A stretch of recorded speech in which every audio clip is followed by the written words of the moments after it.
क्या दिल्ली एनसीआर को दहलाने के लिए सरहद पार से कोई नया ब्लूप्रिंट तैयार किया गया?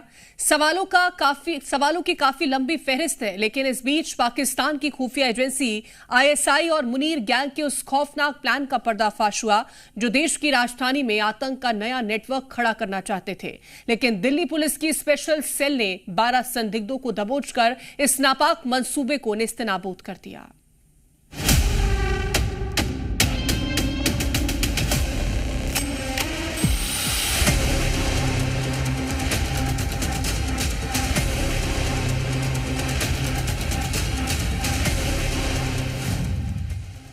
आतंक के आका सरहद पार पाकिस्तान में बैठे हैं, लेकिन उनके टारगेट पर हिंदुस्तान है। दिल्ली और एनसीआर के शहर हैं और इसके लिए वो भारत में ही बैठे गद्दारों की मदद ले रहे हैं। इस मामले में अब तक 12 आतंकियों को गिरफ्तार कर चुकी है, जिनके इरादे बेहद खौफनाक थे। गिरफ्तार किए गए 12 संदिग्ध आतंकी पाकिस्तानी मॉड्यूल गैंगस्टर शहजाद भट्टी के निर्देश पर दिल्ली के कई ठिकानों की रेकी कर चुके थे।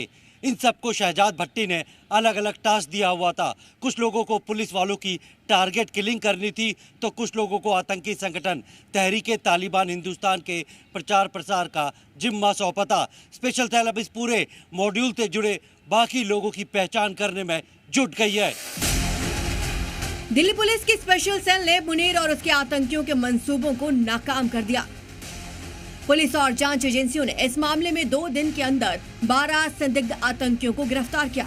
पुलिस के मुताबिक आतंकियों का ये गिरोह पाकिस्तान में बैठे आईएसआई हैंडलर शहजाद भट्टी के इशारे पर काम कर रहा था।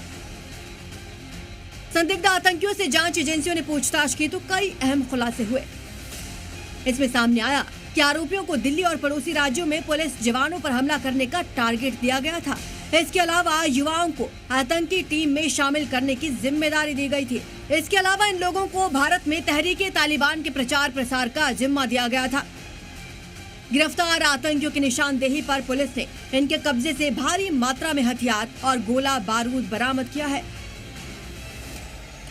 इसके अलावा इन लोगों के पास से कई ऐसे संदिग्ध वीडियोस मिले जिसमें उन्होंने पुलिस जवानों की रेकी की और वीडियोस पाकिस्तान भेजे। जांच एजेंसियां ये भी पता लगा रही हैं कि आरोपियों को फंडिंग, निर्देश और अन्य सहायता किन माध्यमों से मिल रही थी और उनका संपर्क किन विदेशी हैंडलर से था। जांच में ये भी सामने आया है कि सभी आतंकी पाकिस्तान में बैठे शहजाद भट्टी और अजमल गुर्जर के इशारे पर काम कर रहे थे। पुलिस ने इस मामले में अनस नाम के एक आरोपी को गिरफ्तार किया जो गाजियाबाद के लोनी का रहने वाला है। जी न्यूज की टीम लोनी के 25 फुटा रोड अशोक विहार के उस इलाके में पहुंची जहां अनस अपने परिवार के साथ रहता था। जी न्यूज ने उसके पिता से बात की तो उनका साफ कहना था कि अनस उनसे ज्यादा वास्ता नहीं रखता। कितने मुकदमे उसके ऊपर चल रहे हैं, कुछ जानकारी है आपको? मुझे जी वो मेरे से ज्यादा मतलब तो रखता नहीं, लेकिन मुझे यह है कि 2-3 छोटे मोटे मुकदमे हैं। अच्छा, क्या आप ही के साथ रहता है? नहीं, मेरे साथ नहीं। अच्छा, कब से आप मुलाकात नहीं हुई है, कब से आप उससे मिले नहीं है?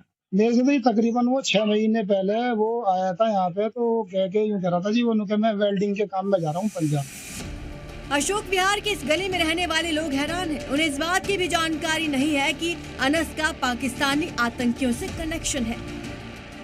अनस पहले रहा करता था और पिछले काफी महीने से वो अपने घर नहीं आया था। फिलहाल पिता ने जानकारी जो दी है कि अनस फिलहाल इस समय जेल में बंद है और उन्हें इन मामलों के बारे में कुछ जानकारी कुछ समय पहले मिली थी। पुलिस की जांच में ये भी खुलासा हुआ कि मेरठ का रहने वाला मोहम्मद रिहान पाकिस्तानी हैंडलर्स के संपर्क में था। उसे पुलिस पर हमले के लिए 3 लाख रुपए का लालच दिया गया था। वहीं दिल्ली फरीदाबाद में सुहेल ने टीटीएच के समर्थन में पोस्टर्स लगाए थे। आतंकियों के इरादे बेहद खतरनाक थे, लेकिन दिल्ली पुलिस और जांच एजेंसियों की फुर्ती ने नापाक इरादों को नेस्तनाबूद कर दिया। ब्यूरो रिपोर्ट, जी मीडिया।